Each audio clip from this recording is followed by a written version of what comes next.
The last time you ate out, you didn't pay what was on the menu. You paid about 3 times that. And I'm not talking about tips or delivery fees, though those don't help. I'm talking about a math problem that almost nobody does, and once you see it, you cannot unsee it. I'm going to show you that math in about 2 minutes. And by the end of this video, you'll have a dead simple system that makes cooking at home the easier choice, not the noble, disciplined, suffer-through-it choice. The easier one.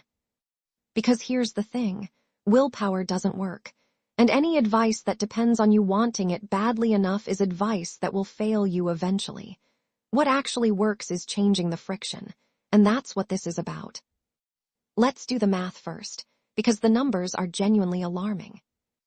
The average American between 18 and 30 spends somewhere between $300 and $500 a month eating out. That includes restaurants, fast food, coffee shops, and delivery. If you're in a city, you're probably closer to $500.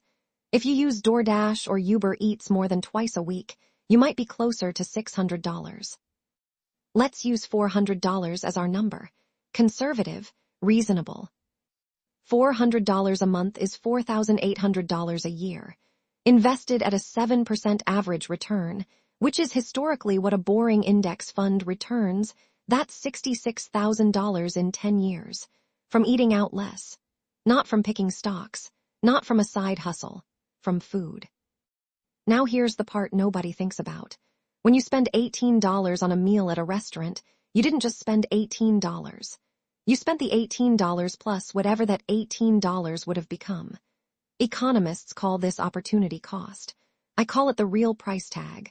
And the real price tag of a $18 lunch, compounded over 10 years, is closer to $35. That's not to make you feel guilty. That's to reframe what eating out actually costs, because your brain is currently comparing a $4 grocery item to an $18 restaurant meal. The real comparison is $8 to $35. That's the number that should be living in your head. Okay, so why do people keep eating out even when they know it's expensive? Convenience is the obvious answer, but convenience is just a symptom. The real reasons are 2 things, no plan and high friction. No plan means you get to 6 p.m., you're tired, you're hungry, there's nothing ready, and DoorDash is 4 taps away. That's not weakness. That's a systems failure. The decision was already made, you just didn't make it consciously. High friction means cooking feels like a project. It means a dirty kitchen, finding a recipe, buying weird ingredients you'll use once, and doing dishes at 8 p.m. when you just want to lie down. Both of these are solvable, not with motivation, with design. Here's the system. It has 3 parts. Part 1, the Sunday reset, 20 minutes, not 2 hours. Forget meal prepping in the bodybuilder 12 containers of brown rice sense. That's not what this is. The Sunday reset is just making 5 decisions before the week starts. What are you having for dinner Monday, Tuesday, Wednesday, Thursday, Friday? Write it down, doesn't need to be elaborate. Monday, pasta. Tuesday, stir fry. Wednesday, tacos. Thursday, leftovers.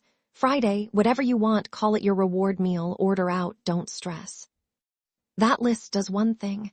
It eliminates the 6 p.m. decision. When there's no decision to make, there's no moment where DoorDash wins by default. The choice was already made on Sunday when you weren't tired and hungry. Then, and this is the part people skip, you write 1 grocery list from that plan and you buy everything at once. 1 trip. No midweek. I need to figure out dinner, grocery runs that turn into $80 impulse shops. 20 minutes on Sunday. That's the whole thing. Part 2, the 4-meal rotation. The reason cooking feels hard is that people try to cook different things all the time. Variety sounds appealing in theory. In practice, it means constantly consulting recipes, buying ingredients you don't have, and making decisions when you're already exhausted.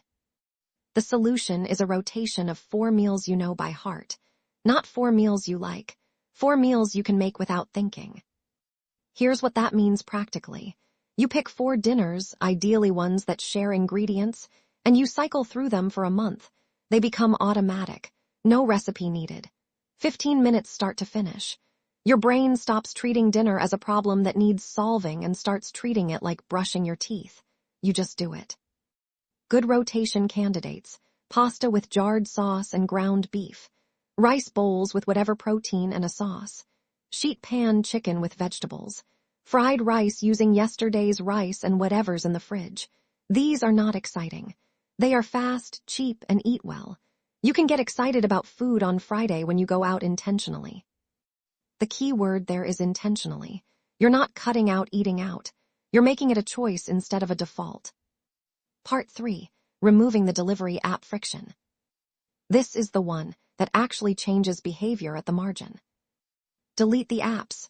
Not forever, just move them off your home screen. Put them in a folder 3 screens deep. Make logging and slightly annoying.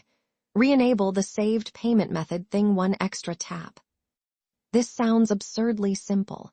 It works because of how decisions actually happen. You don't choose DoorDash after careful deliberation. You reach for your phone, the app is there, you're hungry, it's open. The behavior is nearly automatic. When you add 2 minutes of friction, go to folder, find the app, log back in, re-enter payment, you create a pause. And in that pause, most of the time, you'll remember there's pasta in the pantry. Behavioral economists call this an implementation barrier. You're not removing the option. You're just making the default options slightly harder to access. Studies on this show it reduces impulse behavior by 20–40%. For something as habitual as food ordering, that can easily be worth $100 to $150 a month. One more thing, and this is the piece that makes the whole system stick. Track it, not obsessively. Just once a month, pull up your bank app, add up what you spent on restaurants and delivery, and write the number down. That's it, one number once a month. Here's why this works. Most people have no idea what they're actually spending on food because they never look at it as a single category. When you see it as one number, you start to feel it. You start to remember that $27 Uber Eats order from last Tuesday. The number makes it real in a way that individual transactions never do. The goal isn't perfection. Eating out is one of life's genuine pleasures, and there's no version of a good life where you never do it.